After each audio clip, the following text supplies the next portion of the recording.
Everybody, in this video, we're talking Marvel Snap. Are there too many walls? Meaning barriers for you to continue to move forward with your progression. The survey, it relit a fire under me, and it was specific to card acquisition and these collection ladder climbs. So we're gonna look at these walls in game. Are there too many? The ones I've specifically hit. What have you hit that I've maybe missed? We're gonna hit those sections, and are there ways that Second Dinner can improve this? The answer is yes. The real question is, will they? So to understand how this is all set up, I'm not going to go through the entire collection ladder. I do have a spreadsheet that I'm going to refer to and probably bring up on screen to show it a little bit simpler. But the way the game starts is pretty nice. You've got gaps in between cards here, right? So you basically get a card well, right away it's every level, and then it quickly jumps to every other level. These adjustments happen continually throughout the game, meaning that you get a card every other level, then it's every 4 levels, then it's every 6 levels or every 8 levels, and then it changes to caches and reserves, which are boxes that give you a chance for a card, an RNG chance, right? But you've got some percentages knowing that you're going to get a card, and apparently there are some pity timers in there as well that will guarantee you get a card every, I'm going to make up a number, 10 boxes, something along those lines. So from collection level 14 to around collection level 172, it stays at this every 4 levels type thing, because you can see the credits and the boosters in here. And then around 100 or at collection level 172, it will jump up to every 6, which isn't bad. It's a little bit harder, but it's not the worst. This is the case until collection level 214. There's not a lot of space between 214 and 172, so it's a really small gap. And then there's a minor one at 214, and this is because it jumps from every 6 levels to every 8 levels. Again, this isn't too bad, because when you're around the collection level 214 mark, you're likely a little under a month in, and every month you get around 10,000 credits. 10,000 credits get you around 200 to 250 collection levels.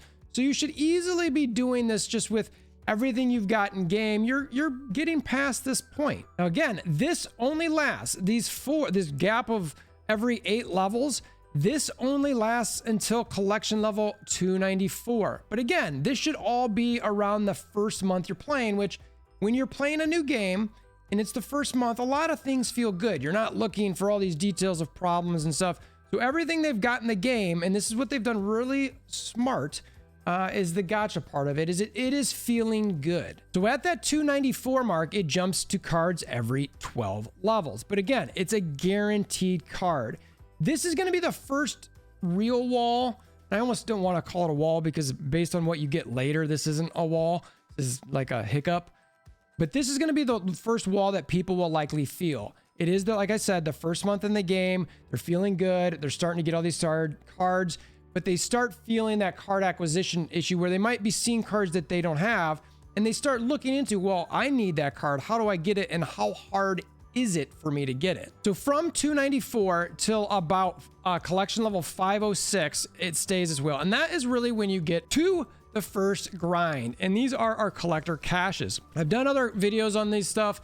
I've done openings, etc. So I don't necessarily want to focus too much on that, but it is where you start getting the bigger grind. And it also is where some people start playing against pool or series 3 players. In that 500 to 600 collection level mark, you get against those more difficult players. So this is the first real wall you're going to face, because you're not only having a harder time getting cards, but you're also going to be facing harder players. So you really feel it at this point. So prior to this, you had a couple bumps in the road, which weren't too bad, but this is the one where it sort of really smacks in the face a bit. Within this range, again, they have these every 8 levels, the caches that is. So every 8 levels, you will get a new cache. If you were unaware, this is the cache we're talking here on this graphic, this one right here. These are the percentages. You have a very high percentage chance to get a card out of these, 50% essentially. So these feel pretty good as far as getting cards. You can get some tokens, which we'll get into that a little bit later. While I think this should be a bit higher, given that I think that there should be some better catch-up mechanics, which is sort of the point of this video as well. But those are the percentages you get, some credits, gold, tokens. But the 50% card acquisition is what to focus on there. In this range of the 514 and the caches every 8 levels, this goes to collection level 754. In this range, I think you get around 31 of these caches. You can basically expect to get around 15 or 16 cards from this range of 506 to 754 collection level. And then at 754, we get another bump. You're already feeling the wall at this point, and then at 754, it goes up again. So instead of getting a cache every 8 levels, it goes to every 12 levels. Same rates as before, but you need more credits to climb. It's longer between getting these cards. In this range from 754 to 994, you can expect to get about 10 cards. And then after this, at 994, the next jump that we're talking about, and this is really the biggest and the purgatory that you live in for the rest of the game at 994, or after 994 is when you get to the collector reserves. These are what you deal with forever. And we'll go back to the graphic. So now we're talking these reserves. And again, these are every 12 levels. So instead of 50% a chance to get a card, it is a 25% chance to get a card. A lot of this other stuff stays the same. Again, I think the token amount should be a little higher, but there's something, I'll get to that in a second. The gold goes up a little bit and the credits go up a little bit. I think the credits should go up quite a bit as well, especially with the earlier levels, because you want people to catch, at this point in the game, you want people to catch up. Like, literally make it so that those earlier reserves give you a bunch more credits. I mean, it could be Collector Reserve 1 versus Collector Reserve 2, you know, and Collector Reserve 1s are from, you know, X point to Y point, and those are for your early game players. And then your end game players who get them, those are getting the later collection reserves, which maybe they don't get as many. And I think that's fair for catch-up mechanics. And I would do the same thing with caches. I would just boost all this stuff right now so that people can actually get things. Anyway, the point is that, and they take that 25% that you were getting cards, and they put it towards variants, avatars, and a title. That hurts to me. Like, I eventually want those things. Well, really, avatars and titles, I don't care about at all. But variants, sure. But at this point in the game, I'm not. I'm still climbing and trying to get a ton of cards. This is the spreadsheet I mentioned that I was tracking, and this is where you live forever. Like I said, you live in this range where you just get these things forever. It is your purgatory of Marvel Snap, of trying to get cards and in the game.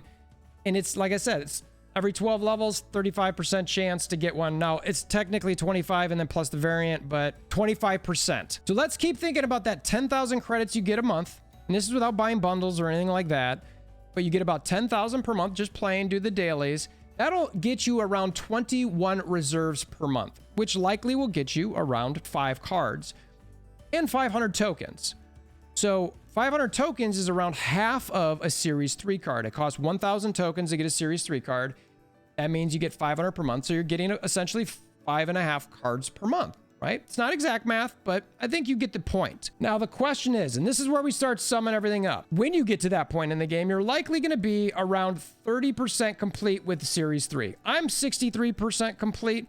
But when you get to that point of around the 1,000 collection mark, I remember being around 30-ish, maybe 20-ish% complete. That leaves you around 58 to 59, 58.8 cards left to get, at least at the time of shooting this video, 58.8 cards left to complete Series 3, which would take you, if you think about it, if you're going back to the 5.5 cards per month, takes you around 10 to 11 months to get all Series 3 cards. And that's the point where it just feels bad. And that's the part where it goes to, are there too many walls in the game? So I went to those earlier ones, which again, weren't too bad. The 200, the 172, the 214, the 294, the 506 is where you get the caches. And that's really where you hit it. And honestly, I wouldn't even be this far if I hadn't spent a couple $100 on bundles or some gold for some bundles. $100 on the actual pro bundle series. I wouldn't even be as far as I am, and that helped me catch up time for a couple months. But if you go back in game, now I'm at collection level 2054, and the thing I actually like about this game a little bit is they don't try to sell you ways to just use money to catch up. I actually like it. Now, the thing that they do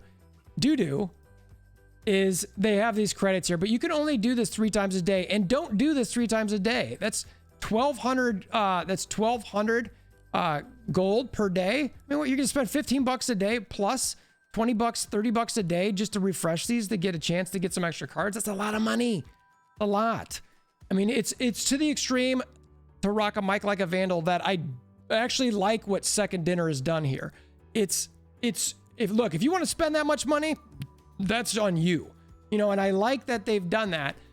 I do wish there was some other way in game, through events, through playing something, you know, updating these earlier caches, a collector reserve #1 idea, that they will give additional tokens, they will give higher chances for cards, some way to sort of close that gap in a little bit of those pool 3 cards. I think it's fine to have some resistance there, but I think if you want, and this goes into the new cards and them not being exciting, but you want people to be excited and playing about the new things coming to the game. Obviously, there are other mobile games out there that make it so that you have all of these old things that aren't as sexy anymore that people still build and they never are really caught up. And I get that sort of point of these things a little bit. But at the same time, this is a card game. We're meant to beat each other by being smarter, by outplaying, by RNG of locations of the cards you draw. But most importantly, you really want it to come down to, am I understanding the deck my opponent's playing versus the deck I'm playing, and analyzing the locations versus I don't have all the cards, so I lose, and I can't build decks that I want to build. And you know, really what this is about is keeping new players around. I've heard it too many times that these new players, they'll play for a little bit, they find a way to not get any new cards.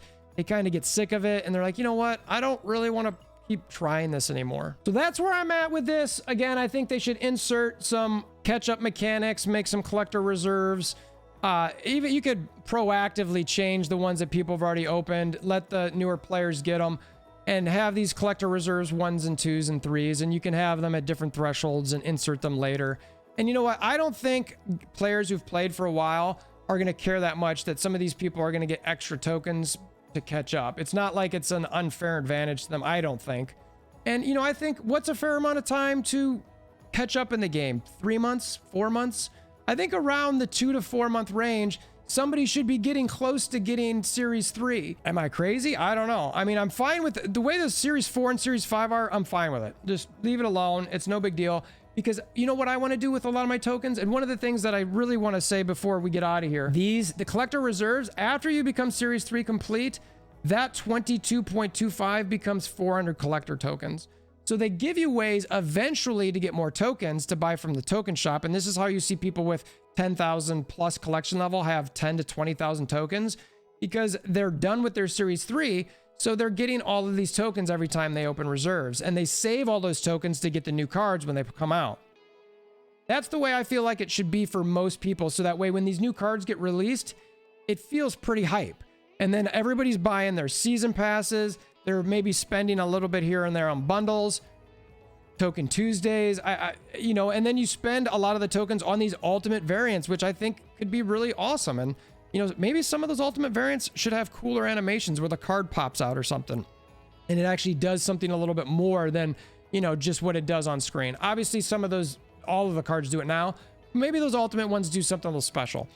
Drive people to want to use those cards. Anyway, that's what I got. Let me know what your thoughts are in the comments below. Love to hear from you. We have a Discord link in the description below if you want to hammer down that like button. Appreciate it. Share with your aunts, uncles, nieces, nephews, neighbors. All right. Until next time, I hope you have a wonderful day.